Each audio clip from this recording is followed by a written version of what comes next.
एक छोटे से कस्बे में नौमान अपने वालिद के तंदूर पर काम करता था। वो सुबह सवेरे उठता, आटा गूंदता, तंदूर जलाता और दिन भर रोटियां पकाता। उसका दिल बहुत नरम था, लेकिन जिंदगी ने उसे सख्त बना दिया था। एक दिन एक गरीब औरत तंदूर पर आई, कपड़े फटे हुए, आंखों में आंसू और हाथों में कानपती हुई चादर। उसने आहिस्ता से कहा, बेटा, मेरे पास पैसे नहीं, 3 दिन से बच्चों ने कुछ नहीं खाया, एक रोटी दे दो।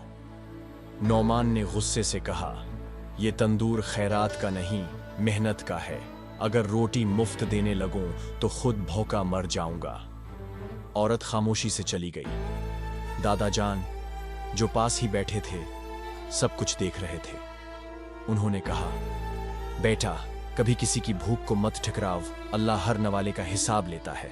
नौमान ने बेरखी से जवाब दिया, दादा, दुनिया पेट से चलती है, दिल से नहीं। चंद दिन बाद नौमान का वालिद बीमार पड़ गया और तंदूर बंद हो गया। नौमान शहर गया रोजगार के लिए।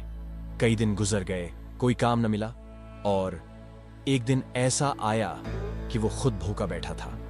वो थकन के मारे एक दुकान के बाहर बैठ गया, जहां खुशबूदार रोटियां पक रही थीं। अचानक उसके सामने वही गरीब औरत आई, अब साफ लिबास में, हाथ में रोटियां लिए। औरत ने नौमान को पहचान लिया, पास आकर कहा, बेटा, रोटी खाओ, लगता है कई दिन से भूखे हो।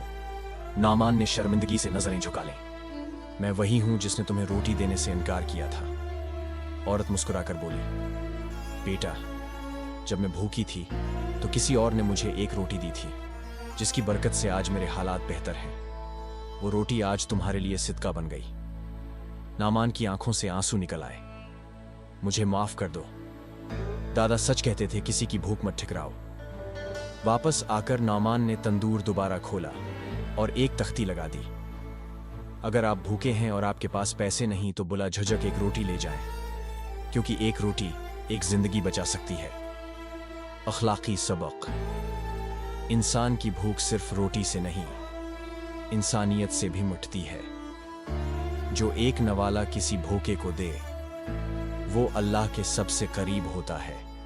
वीडियो अच्छी लगे तो चैनल को सब्सक्राइब जरूर करें, आपकी सपोर्ट हमारे लिए बहुत कीमती है।